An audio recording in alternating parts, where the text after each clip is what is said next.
Hepinize merhaba arkadaşlar. Bugün sizlerle boraksız, tutkalsız slime deneyeceğiz. İlk önce arkadaşlar bebek şampuanı. Markası fark etmez.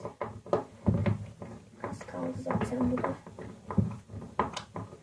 Direkt ben hiç uğraşmadan şöyle açacağım. Bakacağım. Çok az arkadaşlar. Yeterli buluyorum. Arkadaşlar duş jeli, yine markası fark etmez diyorum.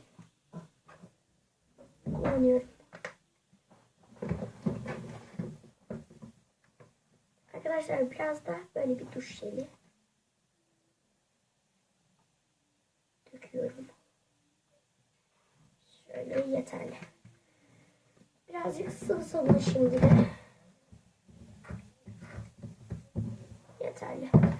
Arkadaşlar ben durduracağım videoyu ama karıştırmayacağım. Sadece malzemeleri yerine koyup gelin. Arkadaşlar devam ediyorum. Malzemeleri koydum. Şöyle hiçbir şekilde karıştırmadım daha. Şöyle güzelce karıştırıyorum. Herhangi bir katılaşma görmüyorsunuz arkadaşlar şu anda. Daha normal. Hemen güzelce karıştırıyorum. Arkadaşlar toplandı. Görüyorsunuz. İyice bir karıştırıp geliyorum. Arkadaşlar topladı. Ama daha hiçbir şekilde tuz koymadım. Tuz koyacağım.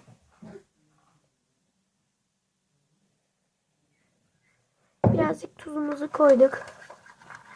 Şöyle güzelce bir karıştırıyoruz. Işığı düşürdüm arkadaşlar. Şu anda olmuş gibi gözüküyor. Biraz daha yapışmıyor. Birazcık sulanma var ama ay çok gitti ya. Her neyse arkadaşlar, oldu ya, siz ona bakın. Oldu arkadaşlar, bildiğiniz.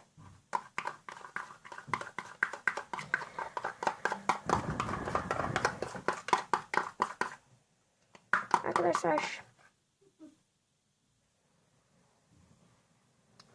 yapışmıyor da biraz ben bunu bir daha karıştırıp geleyim. Arkadaşlar ben bunu güzelce bir daha karıştırdım. Bakın arkadaşlar, gerçekten çok güzel oldu. Parça parça oldu ama hafif bir yapışma var. Bu da yani boraksız tutkalsız slime'larda çok normal bir şey.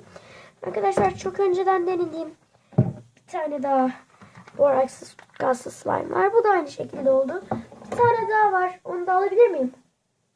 Diğer slime'ını da getiriyor.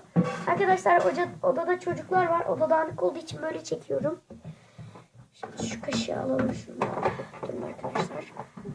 Bir de şuna bakın arkadaşlar. Bu da aynı şekilde oldu. Ben bir de bunu denemek istedim yanında. Ve sizlere de göstermek istedim. Bu gerçekten oldu arkadaşlar. Hiçbir şekilde yapışmıyor. Sadece şurada birazcık karışmayan yerler var. Onlardan olabilir. Yani normalinde yapışmayan bir slime. Üstüme de sileyim. Üstüme de siliyorum bebek gibi. Güzelce karıştırıyorum. Ece sessiz olur musun? Ece de arkadaşlar bu arada yanımda olduğu için. Oldu diyorum arkadaşlar. Aslında boraksız slime yani çok elde edemezsiniz ama yani yaptım diyenler oluyor. Ben de yaptım ama olmadı yani. Ya oldu da yani boraksız tutkallı gibi olmadı. Aslında çok güzel oldu. Ve görüşmek üzere diyorum. Gerçekten oldu bu slime. Görüşürüz arkadaşlar. Arkadaşlar bir de yani yanımda deminden beri yaramazlık yapanlar orada yatıyor. Slime'ımız da böyle oldu. Ben indireyim, dur. Aklıma şöyle. Dur, bu öbür slime. Silelim hemen bezimize. Arkadaşlar ya tutar mısın kaseyi? Ece sessiz ol.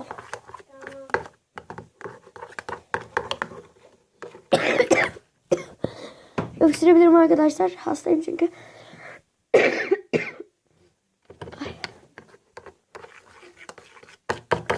Arkadaşlar bir boşaltmak istiyorum yani. Bir durdurup ben bir şuraya koyayım arkadaşlar. Arkadaşlar böyle olmuş. Hiç bilmiyordum bu kadar güzel olduğunu. Çok güzel olmuş. Arkadaşlar görmeniz lazım. Hiçbir şekilde de yapışmıyor. Arkadaşlar çok güzel. Ya müthiş olmuş yani. İlk defa denedim. Şunlara bakın arkadaşlar. Bu kasesi bunu es geçiyorum.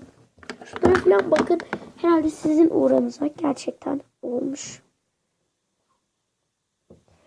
Arkadaşlar videoyu beğendiyseniz beğen tuşuna basmayı unutmayın. İyi günler diliyorum. Arkadaşlar abone de olmayı unutmayın. Çok güzel oldu. Gerçekten ben böyle olacağını beklemiyordum aslında. Ama gerçekten oldu. Şuna bakın. Bir de videoda biraz daha garip gözüküyor. Çok güzel. Nereye dökeceksin? Yok dökme, sonra dökersin. Orada da bir slime var. Onu da dökmek istiyor. Arkadaşlar biz de şu sıvıyı geldi. Denedik olmuyor. Yani çok denedik ama hiçbir şekilde olduramadık. Mesela bunun içine sıvıyı gel kattık. İğrenç oldu yani.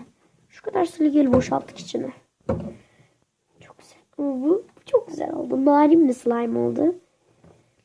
Bunun adı da narin slime olsun. Çok güzel.